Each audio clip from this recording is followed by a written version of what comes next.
জয় গুরু। পরম প্রেমময় শ্রী শ্রী ঠাকুরের শ্রীচরণে আমার শতকোটি কোটি প্রণাম। ঠাকুর পরিবারের শ্রীচরণে আমার শতকোটি কোটি প্রণাম। সকল ইষ্টপ্রাণ দাদা ও ভক্তিমতী মায়েদের আমার আনন্দিত জয় গুরু।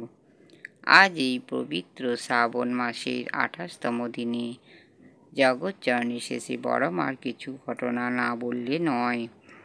জগৎজননী শেষে বড় মার আবির্ভাব মাস চলছে। আজ এই শ্রাবণ পরিক্রমার পূর্ণ দিবসে 1960 সালের কাছাকাছি এক ঘটনা, এক বিবাহিতা যুবতীর জীবনী। শ্রী শ্রী বড় মার এই কাহিনীটি সত্যিই জানলে আশ্চর্য হবেন।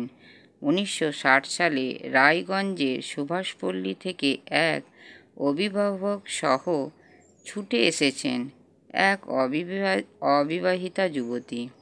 বিবাহের পর থেকেই একরকম স্বামীর ঘর যেতে মন চাইত না। সুখ শান্তি উবে গেছে, নারী জীবন বুঝি ব্যর্থ এমন ভাব, স্বামী পেয়েও যেন না পাওয়া।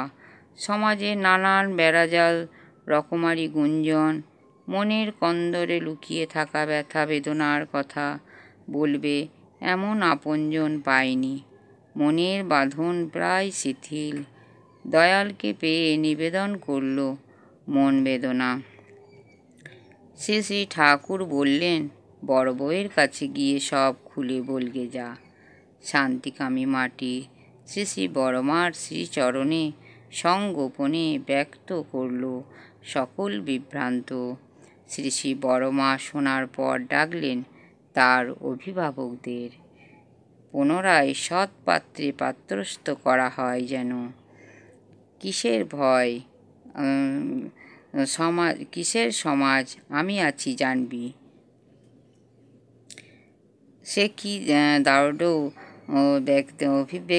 অভিব্যক্ত, কি ভীষণ তেজময় গাম্ভীর্যপূর্ণ তেজময় কণ্ঠস্বর।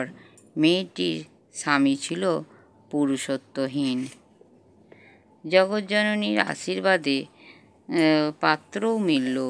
কিছুদিন পর যথাসময়ে একটি পুত্র সন্তান হলো মাটির। শ্রী শ্রী বড়মার কাছে নিবেদন করতে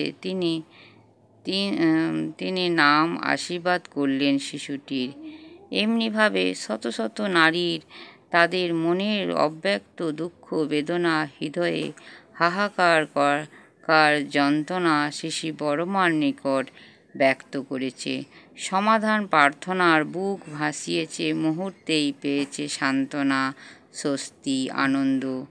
জয়তী জননী মেয়ে গ্রন্থ থেকে এই কাহিনীটি সংগৃহীত হয়েছে। ভিডিওটি ভালো লাগলে একটি সাবস্ক্রাইব, লাইক, কমেন্ট ও শেয়ার করে আমাকে পরের ভিডিওটি করতে উৎসাহিত করবেন। আর যারা যারা আমার চ্যানেলটি সাবস্ক্রাইব করেছেন তাদেরকে অসংখ্য ধন্যবাদ। কিছু ভুল ত্রুটি হলে ক্ষমা করবেন, ভুলটা ধরিয়ে দেবেন। পরম পিতার কাছে আমার প্রার্থনা, সবাই ভালো থাকবেন, সুস্থ থাকবেন ও আনন্দে থাকবেন। জয় গুরু। বন্দে পুরুষোত্তমম, বন্দে পুরুষোত্তমম, বন্দে পুরুষোত্তমম।